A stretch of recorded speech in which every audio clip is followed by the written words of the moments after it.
बिसोरनि भिडिअखौथ' जों अलरेडि नुबाय बिसोर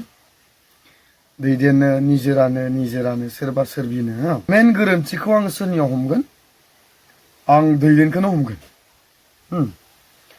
गुबै गोरोन्थिया जाहैबाय दैदेन आरो दैदेना बुंनो थाङोब्ला बेफोरबायदि जाथाया गावनि आखलावनो बेसांखिनिया जाफैदों लोगोफोर फिन खेब आरो नोंथांमोननि सेरावहाय आं गोदान भिडिअ लाबोबावबाय माने दिनै बोथोरा जोबोद गरम आरोना लोगोफोर ओंखायनो आं जेनेबा दाउ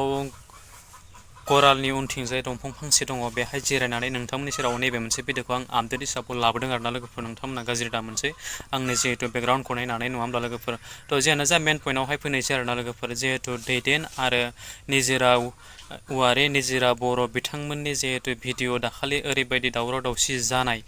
बे भिडिअआ बे दावराव दावसिया दिनैसिम दाबो ससियेल मिडियानि गेजेरजों जोबनो थाङाखै आरो लोगोफोरनाव एसेबां माने बिथांमोननि जिहेतु जाथाया दिनैसिम जोबनो थाखाय कारना मा नङा होमब्ला लोगोफोर थ' जियानो जा आं दायो बांद्राय गोबाव खालामलियासै सिदानो डिसक्लेमारखौ लागायदेरना होलांनि नोंथांमोना जोबजासिमल' नायलां स्किप खालामनाङा भिडिअखौ अब्लानो बुजि मोनगोन आरोना लोगोफोर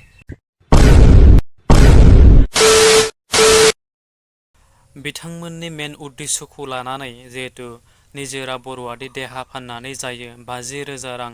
1 लाख रां बेफोरबायदि इनकाम खालामो होननानै गोबां मानसिफोरानो माने बानसावदों बा सोरबाफोर बुंदों आरोना लोगोफोर थ' बेखौ लानानै दिनै बेफोरबायदि मोनथिसेयावबो दैदेन औवारियाहाय निजोरा बर'जों माबायदि लोगो जाहैखो आरो मानि थाखाय बेफोरबायदि सोमोन्दो जाखो दिनैनि दिनाव मानो थाखाय बिथांजों नांलायनायनि दावराव दावसिया जाखो आरो ससियेल मिडियाआव मानो जोबनो थाङाखै थ' बेखौ लानानै दिनै सासे ब्रादाराहाय नोंथांमोननि सेरावहाय ओरैबायदि मोनसे बाथ्राखौ गुवारै खेंफोरथिनानै होदों आरोना लोगोफोर नोंथांमोना जोबजासिम खोनासंलां बिथां ब्रादाराहाय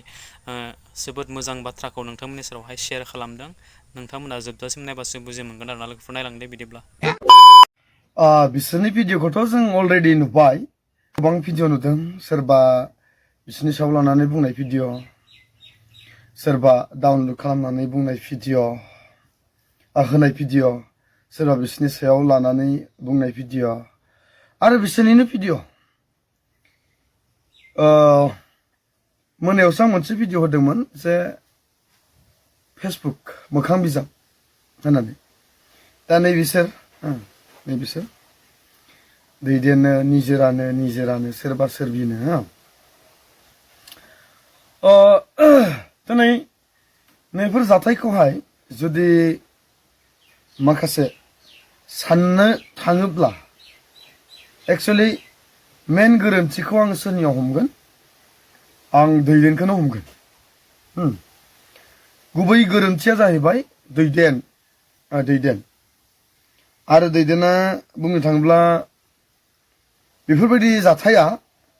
गावनि आखलावनो बेसांखिनिया जाफैदों दा जुदि निजोराखौ बै निजोरा ब्रह्मना बर'मोन बेखौ जुदि दैदेना गाज्रि मानसि होनना मिथिखायोमोनब्ला सिगांनिफ्राय बियो गमामायैनो जुदि बियो हसायनो देहा फाननानै जायो होननानै मिथिमारोमोनब्ला दैदेना मोजां मानसिमोनब्लालाय मानोथो निजोराजोंलाय सातनो नांगौ जाखो मानोथो थाफालायनानै भिडिअ बनायलायबाय थानो गोनां जाखो मानो बै समावहाय मानो बानायदोंमोन मिथिखानानै जुदि दैदेना गाव सेफ थानोमोनब्ला बेफोरबायदि समस्याफोरनिफ्राय गोजानाव थानोमोनब्ला बियो गावखौनो मा खालामनांगौमोन बेफोरबायदि मानसिनिफ्राय गोजानाव थानो नांगौमोन दाथ' बाथ्रायाव जाहैबाय निजोरायाबो गावनि जायगायाव थिग दैदेनाबो गावनि जायगायाव थिग सानैबो गावबागाव जायगायाव गावबागाव थिग नङा होमबा नाथाय आंनि नोजोराव जों समाजनि नोजोराव जों नोंसोर सानैखौबो जों मोजां मोनाखै नोंसोर दैदेनजों निजोराजों जादों ना निजोराजों थग्रोनजों जादों ना मा जादों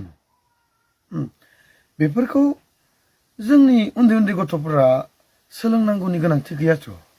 नाथाय नोंसोरनि बेबायदि आखला जुदि थाबाय थायोब्ला नोंसोरो भिडिअ बानायनो नांला बानायनो नांला नोंसोरनि थांखियानो आलादा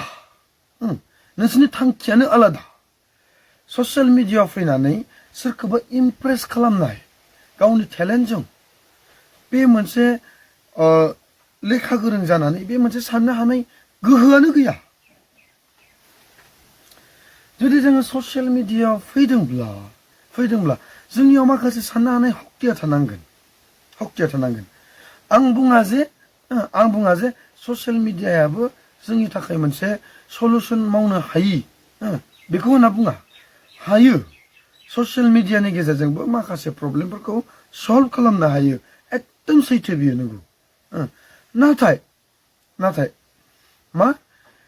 जागायजेननायनिफ्रायनो जे नांलायनाय नोंसोरनि भिडिअफ्राथ' बेनोल'सो नांलायनाय बोराबलायनाय दावराव जानाय बुलायलायनो नागिरनाय बेफोरल'सो जागायजेननायनिफ्रायनो बेनिखाय एसे सोलायनांसिगोन साननो नांसिगोन गोबाव जाबायमोन बेबायदि बारा दावराव दावसि गैयिया एसे सम मोनदोंमोन सिरियै सोलिदोंमोन बेबायदिनो बेनि भिडिअ नायलायनानै जोंनि क्रिएटरफ्रा डेभेलप खालामनायाव नाजालांदोंमोन नाथाय आरो नुनो मोनबावबाय दायो आं दाख्लैनिफ्रायनो एसे नुदों खोमा आंथ' आन्दाजबो लाया आं नायबायबो थाया समबो गैया नायनो गुबुननि फेसबुक नायनानैनो दिनफ्रा बारलाङो उन्दुनो मोना बेबायदि अबस्था खिन्थु आं दिनैसो एसे मोजाङै नायदों आं एक्चुअलि जाथाया मा